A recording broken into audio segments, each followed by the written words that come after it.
Hi everyone, it's Lori here, and today I want to talk about Rex begonias. I love the begonia family just because there's so much variety and they're fairly easy to take care of overall. And what I want to talk about in general today is this one here, which is the Black Mamba, and I'll show you this here.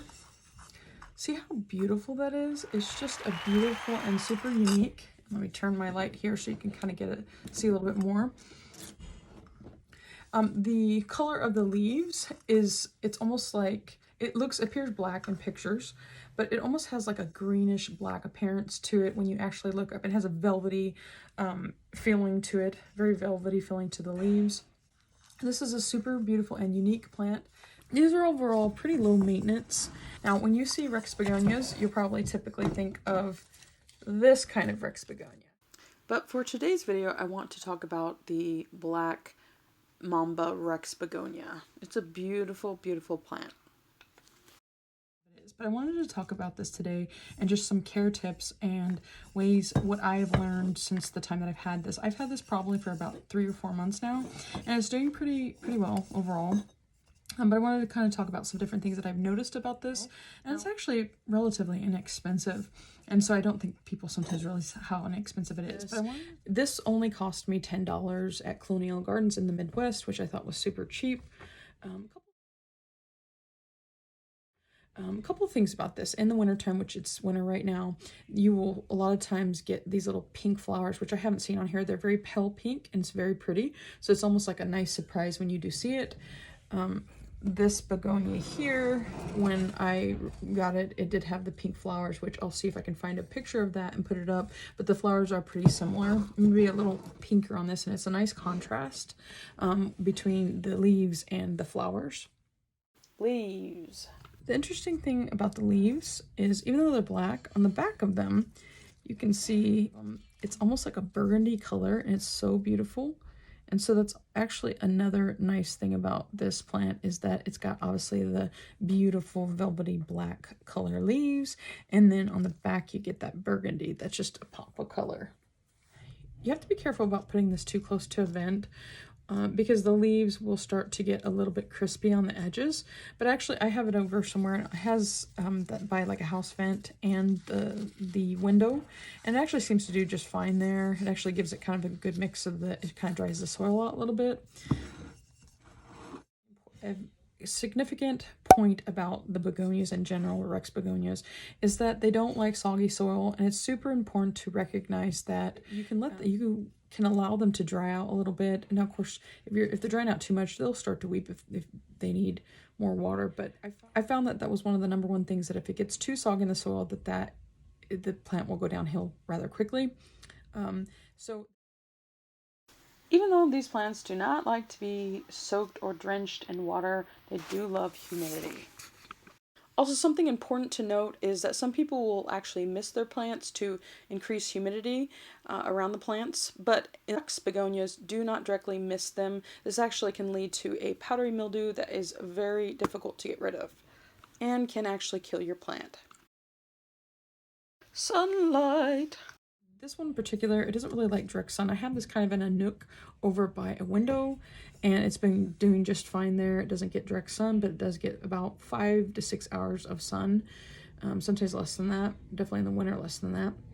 As far as fertilizing, I just do a Miracle-Gro balanced mix. Now in the winter time, you want to obviously fertilize a little bit less, and you can also use some worm castings. It's really good for the soil. I do have some, but I have not put that in yet, but I have done a little bit of research and found that was a good thing for it. You're going to see flowers more often when you fertilize. If you fertilize too much, sometimes that can actually burn the roots, so just be aware of that. Propagation. It's important to understand that each individual plant does not have a long lifespan. That is why propagation is so great about this plant.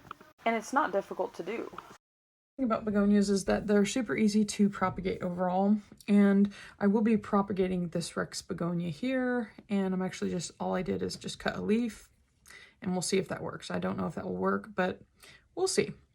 And then another way that you can propagate is actually by dividing the rhizomes.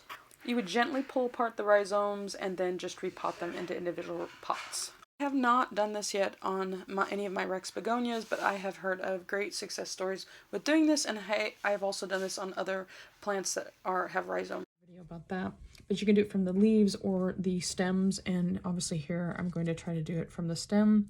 So with your stem cuttings, I have read that it takes about 2 to 4 weeks to start seeing roots, and I think for this one here that I did to see roots, it took about probably 3 weeks approximately. On to the next topic, soil. As far as potting mix, you could use just regular potting soil. It's really important that it has the perlite in it. I found that it's very helpful in these in the Rex begonias. It kind of gives it that aeration that it needs. And perlite, if you don't know what it is, it looks like that. And so it's little white things that you see in the soil. It just helps to aerate things. You do not want to use any kind of garden soil in this Rex begonia. Next topic, pots and repotting. One important thing to note is that these plants like shallow, wide pots is going to be the best pot for them because the roots are horizontal rhizome growth. So that gives them room to grow properly. It is what's called rhizomatous, which means that the basically, and I'll give you a picture here that I actually drew so you can kind of see what I mean by rhizomatous. And that's Rex begonias for you. So you can see how it's kind of running horizontal and then the little roots are coming off of it. And the best time to repot is in the springtime. This is a 4.5-inch pot, and right now it's in a plastic pot, but I am going to end up putting it in the clay pot, and that's a really important thing as well, to help it to be able to breathe properly. Moving on to pets. As far as toxicity, keep your cats and dogs and other animals away from Rex begonias. Unfortunately, even as beautiful as these wonderful plants are, they are toxic to cats and dogs.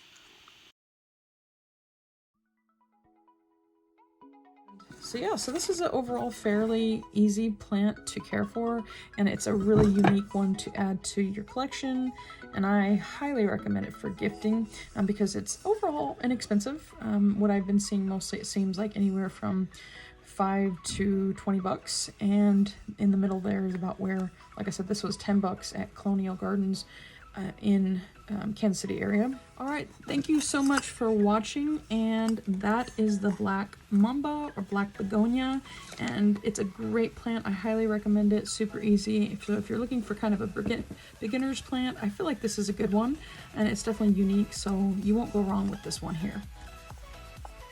All right, until next time, please subscribe.